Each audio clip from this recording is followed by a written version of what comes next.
Bem-vindo ao programa Está Escrito Canadá. Eu sou o pastor Edgar Nunes e estou muito feliz pela sua presença, pelas suas orações e pelo seu apoio financeiro. Estou também muito feliz por poder compartilhar consigo uma mensagem sobre Jesus, o foco da nossa programação semanal. O tema deste programa é a ressurreição. O que ensina a Bíblia sobre a ressurreição de Jesus? Qual o significado da ressurreição de Jesus para a sua vida? Esse é o tema deste programa.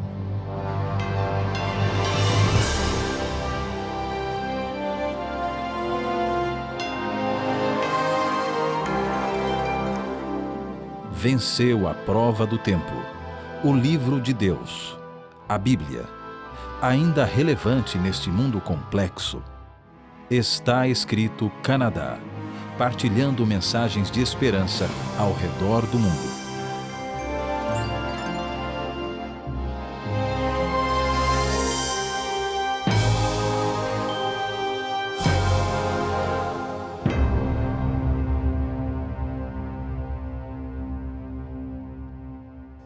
Quando pensamos em Jesus, a imagem que nos vem à mente, com mais frequência, é de um Cristo crucificado.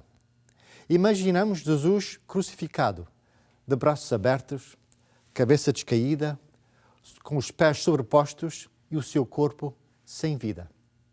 Essa imagem evoca compaixão por aquele momento solitário que Jesus sofreu por nós. Imaginamos os seus últimos dias, atraiçoado por Judas, rejeitado pelos líderes religiosos, negado pelos seus próprios discípulos, chicoteado pelos soldados romanos, andando sangrando a caminho do Monte Gólgota. Imaginamos um fim trágico para um Jesus que tantos milagres fez, tanto conforto deu durante os seus 3 anos de ministério. Na maioria das vezes, sempre que nos recordamos de Jesus, pensamos nesse fim trágico da sua nobre vida. Visualizamos a sua morte em Gólgota, crucificado no meio de 2 pecadores.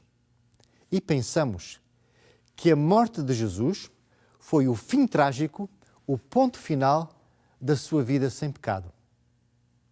Eu quero salientar que para um cristão, a morte de Jesus é extremamente importante. A morte de Cristo é a única solução para pagar a dívida impagável do pecado. E qual é essa dívida? A Bíblia diz em Romanos 6:23 que o salário do pecado é a morte. Todos os que pecaram, todos os que desobedecem à vontade de Deus, merecem o salário da morte. A consequência de pecar, de um só pecado ou de uma multidão de pecados, é simplesmente uma só: a morte. A Bíblia diz que todos pecaram e assim estão todos destituídos da glória de Deus, de acordo com Romanos 3:23. E assim, todos os seres humanos precisam de um Salvador, de alguém que nos livre de uma dívida impagável, de alguém que pague a consequência do pecado. E a Bíblia, através de João Batista, aponta para a única pessoa que nos pode livrar das consequências do pecado. No Evangelho de São João, capítulo 1, versículo 29, encontramos um momento em que João Batista se depara com o prometido Messias e o identifica como o Cordeiro de Deus. Nós podemos ler: no dia seguinte, João viu Jesus, que vinha para ele e disse: Eis o Cordeiro de Deus que tira o pecado do mundo. Sim, Jesus é o Cordeiro de Deus. E foi no Calvário que Jesus se ofereceu como o Cordeiro de Deus, com a sua morte voluntária. Pagou o salário do seu e do meu pecado. Ele morreu no meu lugar e no seu lugar, para que não seja necessário que nenhum pecador enfrente a morte sem esperança e morra eternamente.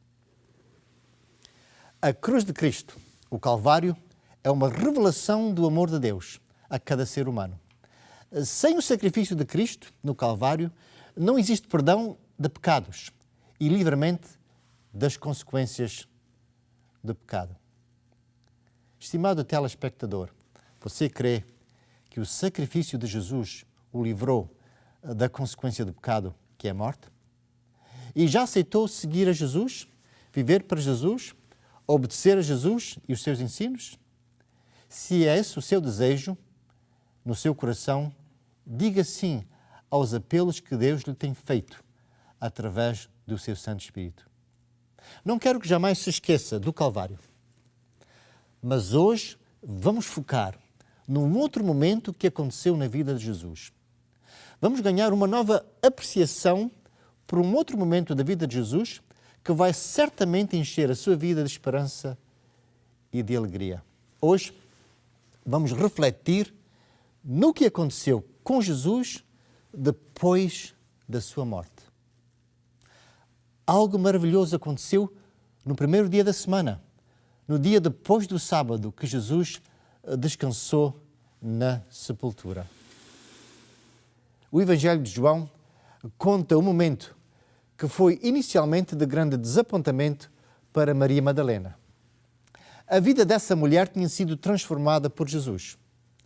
Naquele domingo, ela queria prestar homenagem àquela pessoa e foi para a sua sepultura que Maria Madalena se dirigiu naquele domingo.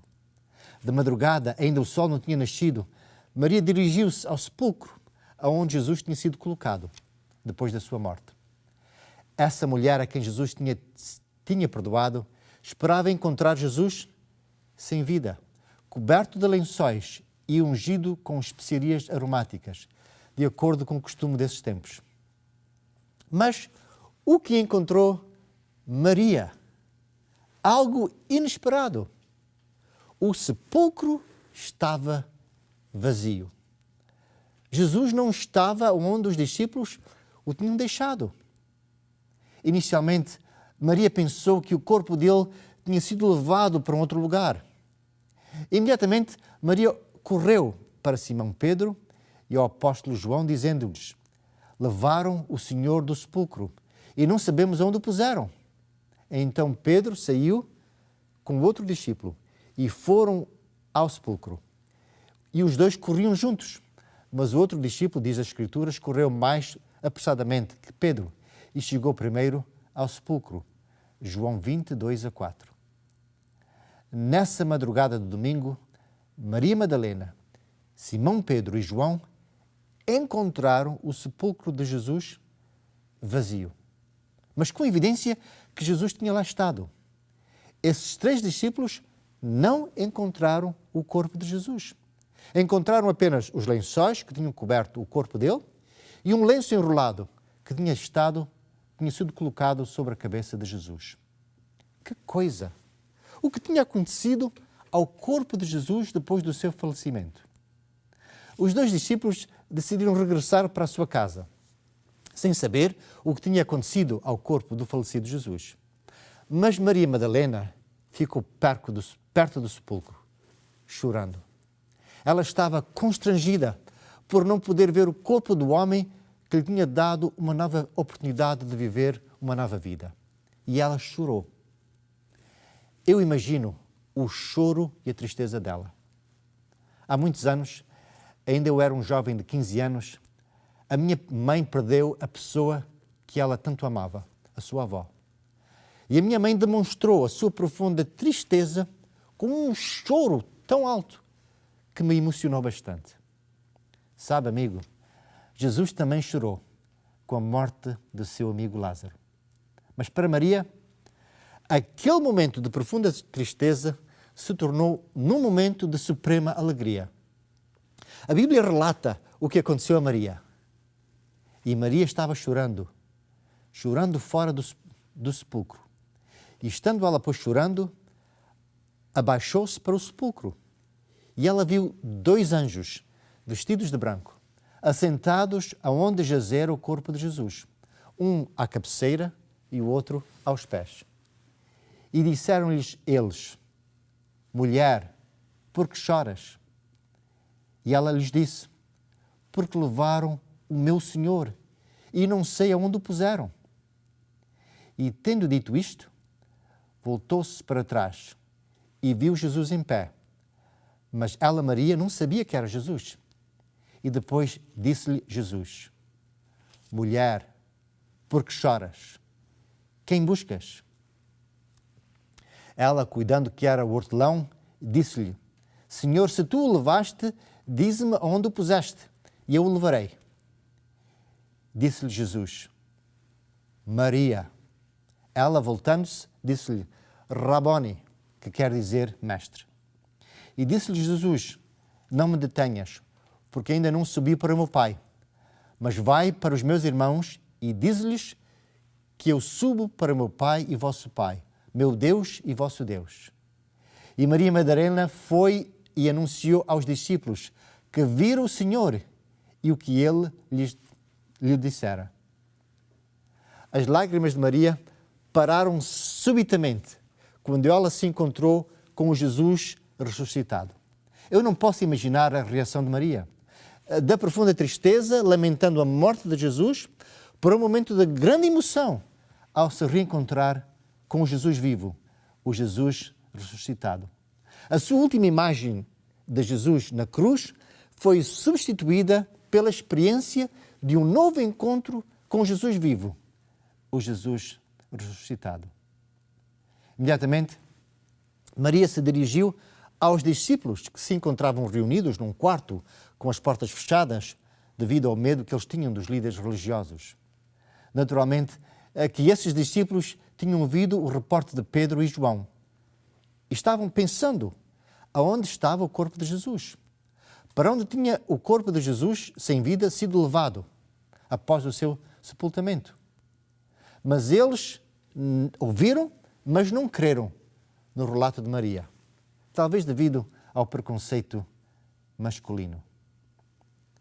De repente, invisivelmente, subitamente, milagrosamente, entrou naquele quarto Jesus, no lugar onde os discípulos se tinham reunido, e disse: paz seja convosco. E dizendo isso, mostrou-lhe as suas mãos e o seu lado, de sorte que os discípulos se alegraram vendo o Senhor. João 20, 19 e 20. O mesmo Jesus, cujas mãos tinham sido crucificadas no Calvário, estava naquele momento no meio deles. Você, estimada vinte, pode imaginar aquele momento em que os discípulos se reencontraram com o Jesus ressuscitado dos mortos? Pode imaginar a alegria dos discípulos quando compreenderam que Jesus já não estava morto, mas agora estava vivo, num corpo já não marcado pelo sofrimento da sua humilhação. Você pode imaginar aquele momento de reencontro com Jesus vivo, o Jesus ressuscitado? Amigo ouvinte, a ressurreição de Jesus são as boas novas do Evangelho. O Evangelho não é apenas que Jesus morreu por nós. A sua morte é absolutamente indispensável para a nossa salvação. Mas para os primeiros discípulos, a ressurreição de Jesus foi também o tema das primeiras pregações das boas novas no dia de Pentecoste. O próprio apóstolo Pedro, inicialmente incrédulo sobre a ressurreição de Jesus, proclamou destemidamente a realidade da ressurreição de Jesus, que tinha sido testemunhada por numerosas pessoas. No livro de Atos, o primeiro livro depois dos Evangelhos, nos capítulos 2 e 3, encontramos várias referências sobre essa ressurreição. Pedro revela um grande contraste entre o grande rei David e Jesus. David foi o grande rei do povo judeu. Pedro disse: varões e irmãos, nesse dia de Pentecoste, seja-me lícito dizer-vos livremente acerca do patriarca David, que ele morreu e foi sepultado, e entre nós está até hoje, na sua sepultura. Atos 2, 29. Mas sobre Jesus, o apóstolo Pedro disse da ressurreição de Cristo que a sua alma não foi deixada no Hades, nem a sua carne viu a corrupção. Deus ressuscitou a este Jesus, do que todos nós somos testemunhas. De acordo com Pedro, David, o grande patriarca judeu, morreu e permaneceu sepultado. O mesmo se pode dizer de Daniel, o grande profeta, e de outras grandes figuras bíblicas. Mas, para Pedro, Jesus ressuscitou dos mortos e era, por assim dizer, superior em relação a Davi, o maior rei dos judeus. E o que diz o apóstolo Paulo sobre a ressurreição de Cristo? Para esse grande apóstolo, a ressurreição foi um facto histórico, testemunhado por numerosas pessoas em várias ocasiões durante os 40 dias, durante o momento da sua ressurreição e da sua ascensão ao trono celestial. É importante lembrar que Paulo era um homem erudito e que ele perseguiu os primeiros seguidores de Cristo. Paulo era um descrente em Jesus, até que ele teve um encontro pessoal com Jesus a caminho de Damasco. Após esse encontro, ele pessoalmente examinou a razão da sua conversão a Cristo. Para Paulo, a ressurreição de Cristo é um facto irrefutável, testificado por numerosas pessoas em ocasiões diferentes. De acordo com Paulo, as boas novas do Evangelho são a morte e a ressurreição de Cristo. Nós lemos isso em 1 Coríntios capítulo 15, a partir do versículo 1 em diante. Ele disse o seguinte: também vos notifico, irmãos, o Evangelho que vos tenho anunciado, o qual também recebestes e no qual também permaneceis. Porque, primeiramente, ele descreve o Evangelho agora, vos entreguei o que também recebi, que Cristo morreu pelos nossos pecados, no Calvário, segundo as Escrituras, e que foi sepultado e que ressuscitou ao terceiro dia, segundo as Escrituras, e que foi visto por Cefas, Pedro, e depois pelos 12. E depois foi visto uma vez por mais de 500 irmãos, dos quais vive ainda a maior parte, mas alguns já dormem também. Depois foi visto por Tiago e depois por todos os apóstolos. E por derradeiro de todos, me apareceu também a mim. Estimado amigo, de acordo com Paulo, o Evangelho é a morte e a ressurreição de Cristo. Paulo estava completamente convicto de que a ressurreição foi um evento histórico. E de acordo com Paulo, Jesus ressuscitou e se revelou em várias ocasiões, incluindo a um grupo de 500 irmãos, a maioria dos quais ainda estava vivo quando Paulo escreveu a sua primeira epístola aos Coríntios. Eu quero sublinhar um ponto que hoje não podemos elaborar. O que distingue Jesus de outros líderes religiosos como Buda ou Maomé é mesmo este facto. Jesus profetizou a sua morte e a sua ressurreição. E ambas foram cumpridas, como ele profetizou. Jesus é o único líder religioso que morreu e ressuscitou dos mortos. Amigo ouvinte, Jesus é único precisamente por causa da sua ressurreição. Mas essa comparação entre Jesus e outros líderes religiosos é um assunto para um próximo programa. Então, estimado amigo, qual é o significado da ressurreição de Jesus para nós hoje?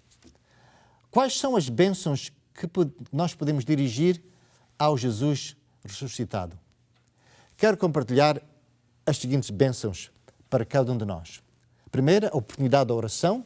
O segundo, o poder. E a terceira, a esperança. A primeira oportunidade é que nós nos podemos dirigir a um ser vivo, a um ser real, um ser todo-poderoso, um ser que conhece as nossas fraquezas. Jesus foi um ser humano, viveu no nosso meio, mas agora ele é um ser humano e divino, capaz de nos acudir nos momentos mais difíceis da nossa vida. Jesus, estimado amigo, é o nosso intercessor nas hostes celestiais. Depois da sua ressurreição, está escrito aqui na Palavra de Deus, que ele ascendeu ao trono celestial e está agora, neste momento, intercedendo por cada um de nós. Lemos a seguinte promessa em Hebreus 4, a partir do versículo 14. Visto que temos um grande sumo sacerdote, Jesus, Filho de Deus, que penetrou nos céus, retenhamos firmemente a nossa confissão, porque não temos um sumo sacerdote que não possa compadecer-se das nossas fraquezas, porém um que, como nós, Em tudo foi tentado, mas sem pecado. Cheguemos, pois, com confiança ao trono da graça, para que possamos alcançar misericórdia e achar graça, a fim de sermos ajudados em tempo oportuno. Mas, Pastor Nunes, eu não sou eloquente nas minhas preces. Eu não me exprimo claramente a Deus. Amigo, ouça bem a seguinte promessa. Toda a sincera oração é ouvida no céu. Talvez não seja expressa fluentemente, mas se nela estiver o coração, ascenderá ao santuário em que Jesus ministra. E ele, Jesus, apresentará ao Pai a sua oração sem uma palavra desalinhada, sem uma dificuldade de enunciação, bela e fragrante, como um incenso da sua própria perfeição. Que maravilhosa promessa! A segunda bênção da ressurreição de Jesus é o poder. Sim, poder. O primeiro milagre feito depois da sua ressurreição foi feito em nome de Jesus. Pedro suplicou em nome de Jesus por um homem nascido coxo. Esse pobre homem passava os seus dias à porta do templo, pedindo esmola aos que ali adoravam. Olhando para o pobre coxo, Pedro disse: não tenho prata nem ouro, mas o que tenho, isso te dou. Em nome de Jesus Cristo, o Nazareno, levanta-te e anda. E Pedro, tomando ele pela mão direita, o levantou. E logo os seus pés e tornozelos se firmaram. E saltando ele, pôs-se em pé e andou. E entrou com eles no templo, andando e saltando e louvando a Deus. E todo o povo o viu andar e louvar a Deus. E conheciam-no, pois era ele o que se encontrava ali na porta, a porta formosa do templo. E ficaram cheios de pasmo e assombro por aquilo que eles tinham visto. Foi o ressurreto Jesus que capacitou o coxo de nascença de poder andar pela primeira vez. Esse coxo deu os seus primeiros passos pelo poder de Cristo. Hoje, estimado ouvinte, você pode estar a enfrentar uma limitação na sua vida. Algo que esteja a limitar a sua vida familiar, ou a sua vida profissional, ou a sua saúde, ou a sua vida espiritual. Pode colocar tudo nas mãos do Todo-Poderoso Jesus. Jesus ressuscitado. Jesus que vive para interceder por nós. A esse Jesus podemos dirigir as nossas súplicas para uma vida nova, uma vida em conformidade aos caminhos de Deus. A terceira e última bênção, fruto da ressurreição, é a esperança da nossa própria ressurreição. O apóstolo Paulo diz que a ressurreição de Jesus aponta para a ressurreição de cada discípulo de Cristo. Em 1 Coríntios 15, 20 e 21, nós lemos: mas agora Cristo ressuscitou dos mortos e foi feito as primícias dos que dormem. Porque assim como a morte veio por um homem, também a ressurreição dos mortos veio por um homem. A ressurreição de Cristo oferece a cada filho de Deus a sua própria ressurreição. Assim como Cristo ressuscitou, todos os que depositam a sua fé em Cristo irão ser ressuscitados. O dia está a chegar em que a morte irá morrer. Esse inimigo de todos os seres humanos irá um dia chegar ao seu término. Paulo disse no mesmo capítulo: ora, o último inimigo que há de ser aniquilado é a morte. Recentemente, eu fui chamado a visitar num hospital aqui em Toronto uma telespectadora do nosso programa. Essa senhora bem idosa estava chegando ao fim da sua vida e queria que eu oferecesse uma oração com ela. Como você pode imaginar, não é fácil visitar uma pessoa nessa situação. O que se diz a uma pessoa que sente que o seu fim chegou? Que palavras podem trazer conforto a um enfermo e aos seus familiares? Mas foi para mim uma experiência inesquecível quando fui visitar essa crente em Cristo. Quando me aproximei do quarto, fui cumprimentado pelos seus filhos, que se tinham reunido no hospital naquele momento de despedida. Cumprimentei os filhos, as filhas e os netos. Essa senhora tinha sido abençoada com 13 filhos e filhas e quase todos estavam presentes. Eu entrei no quarto, na companhia do pastor Bill Santos, o novo pastor da Igreja Adventista Portuguesa de Toronto, e da obreira bíblica, a Rosa Lopes. Logo que a senhora nos viu, ela deu um dos seus contagiosos sorrisos. Esse bonito e caloroso sorriso foi algo que distinguiu a sua vida depois de ela ter aceito Jesus como seu Salvador. Com uma voz fraca, mas falando claramente e cheia de alegria, ela louvou a Deus pelas muitas bênçãos que ela tinha recebido durante a sua vida e compartilhou a sua esperança de estar um dia com Jesus na Nova Jerusalém. A sua fé em Cristo e a sua esperança numa nova vida sem sofrimento era contagiosa. Ela emitia uma paz, uma felicidade difícil de imaginar em quem chegou ao fim da sua vida. Amigo telespectador, qual foi a razão que essa nossa amiga enfrentou esse momento de partida, não com tristeza, mas com paz e confiança em Deus? Como irá você enfrentar os seus últimos momentos da sua vida? Ansioso, perplexo, desconhecendo o que vem depois da morte? Vai enfrentar os seus últimos momentos em paz com Deus e seus familiares? Em termos materiais, essa senhora era humilde, mas deixou uma herança de inestimável valor para a sua família. Ela enfrentou a sua morte sem medo e com esperança de uma nova vida em Cristo. A razão por detrás desse momento foi, sem dúvida, aquilo que ela encontrou no que está escrito na Bíblia. Ela teve um encontro nos seus anos 60 com Jesus. Nunca é tarde demais para se conhecer Jesus, de conhecer e seguir Jesus. Foi fácil para ela entender a Bíblia, mas não foi fácil para ela seguir esse novo caminho. Encontrou bastante oposição na vida do seu esposo, mas ele também decidiu aceitar o que a Bíblia ensina e foi batizado com ela, como adultos, uns meses antes de ele falecer. Amigo ouvinte, eu quero que se lembre hoje de que Jesus não é uma pessoa morta, mas é um ser vivo. Ele está intercedendo por nós e quero agora convidá-lo a orar comigo. Querido Deus, nós te agradecemos pelas boas novas do Evangelho, que Jesus morreu, mas que Ele ressuscitou. E através dessa ressurreição, nós podemos ter a mesma esperança de um dia termos um corpo novo, sem pecado, e podermos viver na Nova Jerusalém. Continua a preparar cada um de nós para esse momento glorioso.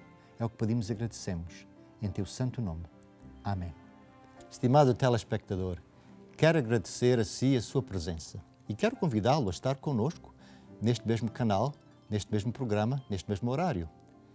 E até a próxima reunião, lembre-se que está escrito: nem só de pão viverá o homem, mas de toda a palavra que procede da boca de Deus.